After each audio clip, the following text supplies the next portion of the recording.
Welcome to another deep dive. This time into one of the darkest corners in the digital world. It's a chilling case that gripped South Korea, and honestly, it sent shockwaves around the globe. The Nth Room. Ever heard of it? Oh, absolutely. A truly unsettling case. You probably already know the basics, right? A network of chat rooms. Huh. The platform. Telegram. Unimaginable exploitation. And primarily targeting young women. Yeah, I think what's really disturbing about this case isn't just like the technological aspect, although Telegram plays a huge role, which we will unpack, but it's the depths of human cruelty that are on display here, and frankly, the chilling efficiency with which this whole operation was run. Yeah, for sure. It really is like something straight out of a nightmare, except, well, it was all too real. For this deep dive, we've got stacks of sources here. Reports, articles, even court documents. And our mission today. Connect the dots, understand the why behind the what. And hopefully, maybe glean some insight into how we as a society can prevent this stuff from happening again. Exactly. I think that's such an important point. And I think as we delve into these really disturbing details, it's crucial to remember that behind the headlines and the screen names, there were real people, real victims whose lives were shattered by these crimes. I mean, their stories are just heartbreaking. And understanding their experiences is going to be essential to comprehending the full weight of what happened here. So let's start by unpacking the central figure in this whole saga, the mastermind, if you will, behind one of the largest and most disturbing rings, the man known as the Doctor. What can you tell us about him? So the Doctor, as he called himself, was meticulous. Methodical, almost to a chilling degree. I mean, this wasn't something he just stumbled into. He built a structure, almost like a business model for exploitation. It's wild, like the level of organization that went into this. Yeah, think about it. He hired employees. He managed finances through cryptocurrency, which, by the way, is a whole other layer to this, right? It allowed for this level of anonymity that traditional banking systems just don't offer. And he even had a menu of exploitative content that he would constantly update, seeking new ways to shock and satisfy the twisted desires of his watchers. It's honestly mind-boggling, like how organized and efficient this whole operation was. It makes it even more sinister somehow. Like it was a legitimate company, only the product he was peddling was human suffering. So let's talk about that. What were victims forced to perform under the Doctor's direction? Right. So I think it's important to understand the calculated escalation of cruelty that the Doctor employed. It's horrifying to think about, but he would start with public humiliation, forcing victims to perform really degrading acts in public spaces. I mean, we're talking restrooms, libraries, even on the street. It's just awful. Yeah, and he knew that public humiliation would be this incredibly powerful tool to break down their sense of self-worth and make them more susceptible to further manipulation. But he didn't stop there. He meticulously documented these acts and used them as leverage for blackmail, threatening to expose the victims to their families, their friends, even employers, if they didn't comply with his increasingly depraved demands. Oh, wow. So he really was like this puppet master, pulling the strings and orchestrating these horrific scenarios for his own sick, entertainment and profit. But this wasn't just a one-man show, right? There was this whole, ecosystem that enabled his operation to thrive. Absolutely. There was this thing called Gotham Room. Essentially, it was a virtual marketplace on Telegram where creators like the Doctor could advertise their chat rooms. So, wait, imagine that. Like a digital storefront where exploitation was the commodity, where cruelty was the selling point. Exactly. And this network, it was vast, interconnected, offering different forms of exploitation, different price points, different themes, all to cater to the darkest desires of those lurking in the shadows of the internet. It's chilling. It's just chilling to think that there was such a high demand for this type of content. Like a whole marketplace could exist to facilitate its trade. How did people even find this stuff? Yeah. What was the vetting process like for entering these chat rooms? How did these watchers gain access to this horrifying content? The Doctor and others like him, they knew that trapping their audience was as crucial as attracting them in the first place. So how did they do it? The price of entry. Often it wasn't just money. Potential watchers were required to submit personal information, sometimes even explicit content of their own as a form of initiation. It was this twisted pledge of loyalty. Wow. And I bet that was horrifyingly effective. Yeah, it created this sense of complicity, effectively making these watchers prisoners of their own desires. They were trapped in a system where reporting it or leaving meant risking exposure themselves. So it really was a spider web, drawing people in with promises of, these taboo thrills, but ultimately ensnaring them in this web of complicity and fear. But there was someone who dared to challenge the doctor from within, a mysterious figure known only as the Joker. Who was this person? What was their role in trying to expose the truth? Right, the Joker. That's a good question. Honestly, the Joker remains an enigma, a figure shrouded in mystery. They emerged from the shadows to fight back against the Doctor, but we don't know a lot about them, their motivations. We can speculate, I guess. Maybe a personal connection to a victim, a desire for justice, maybe even a flicker of conscience within the darkness of the Nth room. Yeah, who knows? But whatever the reason, it sounds like they took a huge risk. Huge! I mean, remember, the Doctor was ruthless. He was known to retaliate viciously against anyone who threatened his operation. So what did the Joker do? Well, they became an informant. Like a digital whisperer, feeding information to journalists who were desperately trying to piece together this whole horrific puzzle. So while the Doctor was operating in darkness, the Joker became this beacon of hope, right? A symbol of resistance from within the belly of the beast. Exactly. Their courage was remarkable. I mean, really, because remember, the Doctor was ruthless, known to retaliate viciously against anyone who threatened his operation. Yet the Joker was undeterred, clearly driven by a force powerful enough to overcome that fear and expose the truth. And their actions, well, they would play a crucial role in bringing the Nth room to the attention of the world. And that's where things get really interesting, right? Because exposing these crimes wasn't as straightforward as one might think. There were ethical dilemmas, unintended consequences, and even the possibility of causing more harm in the pursuit of justice. Exactly. The question was, how do you shine a light on such a dark and twisted place without inadvertently making the darkness spread? That was the dilemma. Journalists, law enforcement, even society as a whole had to grapple with it.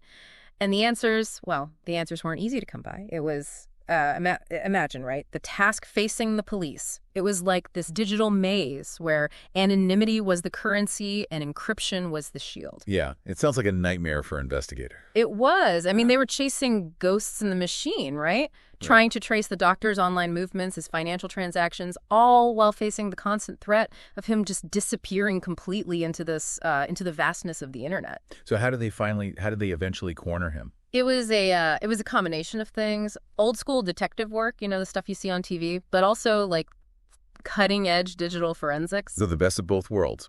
Yeah, I guess you could say that. They meticulously pieced together these fragments of data, tracking cryptocurrency transactions. They were analyzing IP addresses. Essentially, they were following the digital breadcrumbs left behind in the dark corners of the internet. But there was another crucial element that turned the tide. Okay, now you got me really interested. Tell me more. A human connection. A crack in the Doctor's facade. Oh, wow. This is getting good.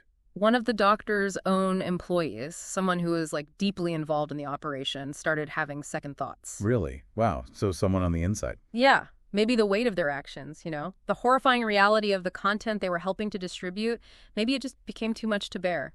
Whatever the reason, this individual decided to take a monumental risk, to step out of the shadows and into the light. It's like Shakespearean, the betrayal coming from within, the cracks appearing in the foundation of the Doctor's empire right as he thought he was invincible.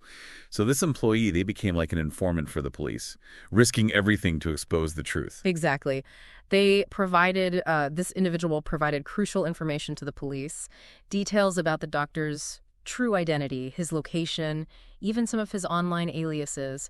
They basically handed the police the keys to unlocking the mystery and bringing him down. What a story. That's incredibly brave. It was. A courageous act, really. A testament to the power of conscience, even in the face of unimaginable darkness. I bet that decision came with a lot of personal risks. Oh, absolutely. They knew by cooperating with the police, they were putting themselves in immense danger. Yeah. The Doctor, he was known for being ruthless, vindictive. But their courage paid off, right? It led to the Doctor's arrest. It did.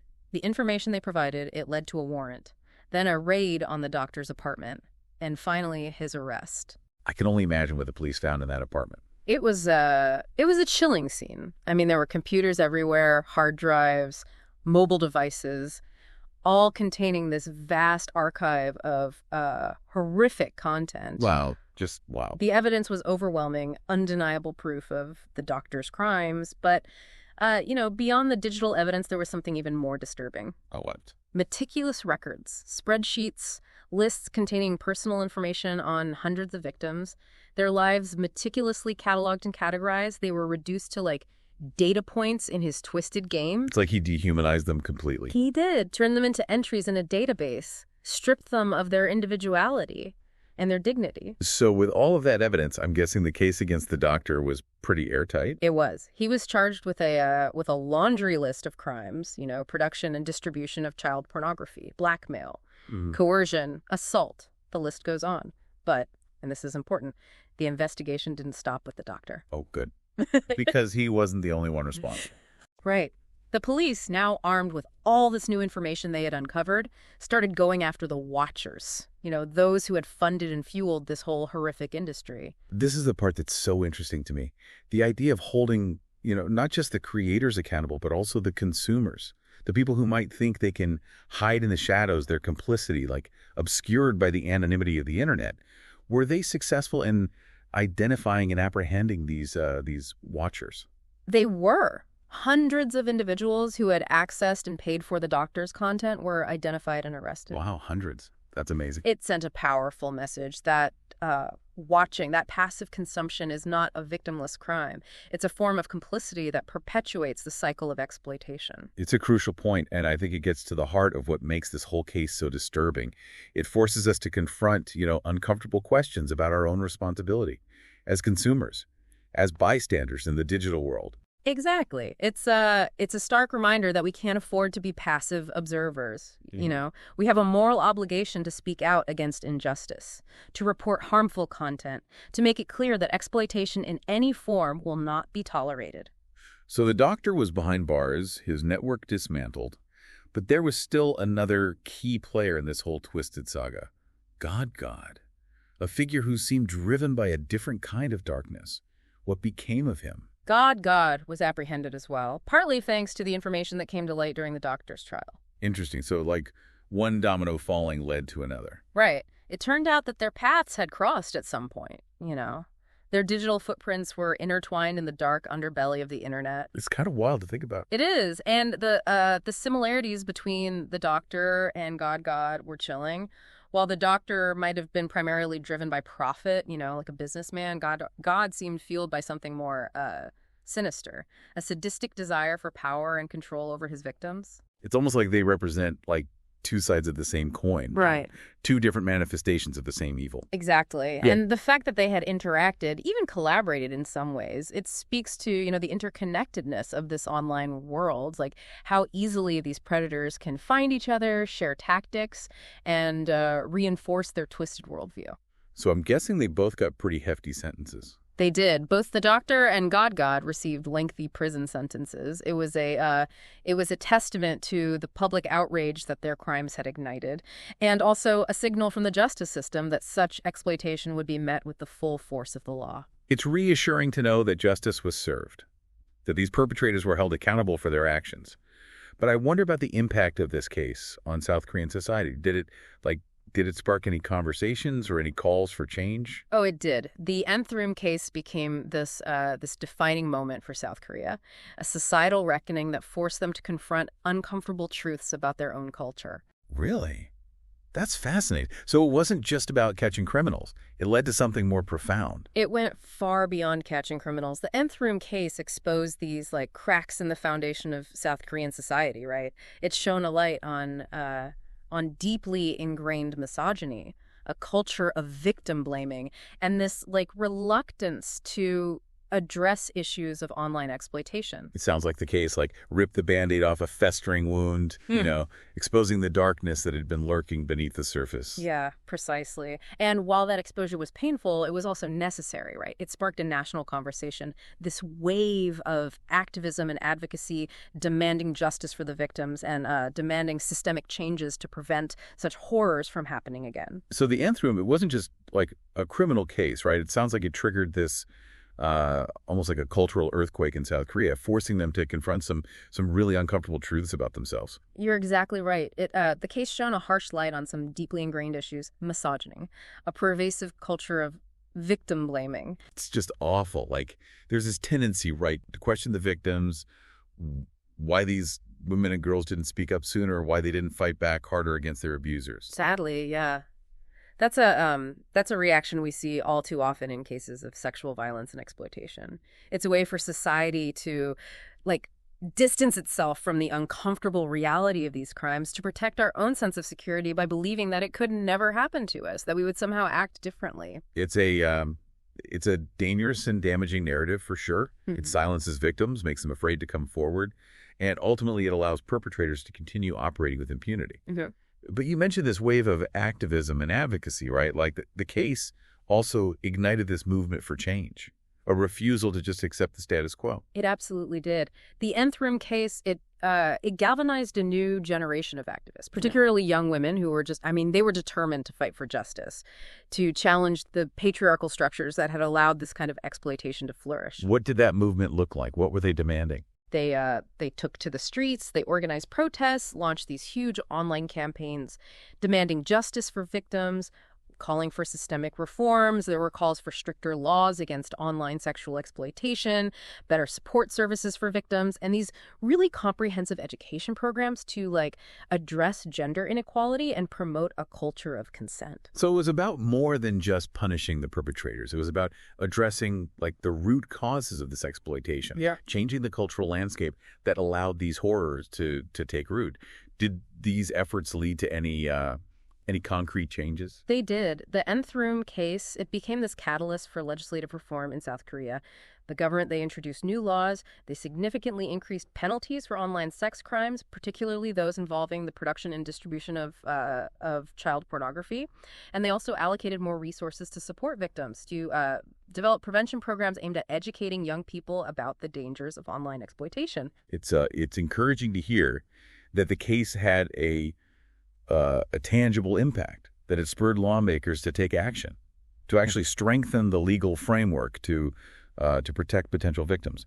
But what about the tech companies? Did they face any scrutiny in the aftermath of all this? Oh, absolutely. There was this growing recognition that tech companies, particularly those operating platforms like Telegram, had a responsibility to do more to prevent their services from being used for criminal activity. So it wasn't just about holding individuals accountable, right? It was about recognizing that these platforms played a role in facilitating these crimes. Right. And it wasn't just pressure from activists and the public. I mean, law enforcement agencies around the world were also stepping up their efforts, working with tech companies to identify and track perpetrators and to develop strategies for disrupting these online criminal networks. So what did the tech companies do? Did they actually implement any changes? Yeah, they did. A lot of platforms, they implemented stricter content moderation policies. They invested in new technologies to detect and remove harmful content. And they started working more closely with law enforcement agencies to share information and coordinate investigations. It's it's always going to be a challenge, right? It's like a game of whack-a-mole. As soon as one platform cracks down, another one pops up. And the perpetrators, they just find new ways to exploit the technology to evade detection. It's true. It's a constant battle. But the Nth Room case, I think, it was this watershed moment. It forced these tech companies to really acknowledge their role in combating online exploitation and, to actually take concrete steps to make their platforms safer. This brings us back to the victims. I mean, they were at the heart of this whole tragedy. And their stories, they deserve to be heard. They deserve to be centered in this conversation. What kind of long-term support was put in place to help them heal and rebuild their lives? Well, there was a significant increase in funding for support services for victims of sexual violence and exploitation. Counseling, legal aid, medical care, assistance with things like housing and employment.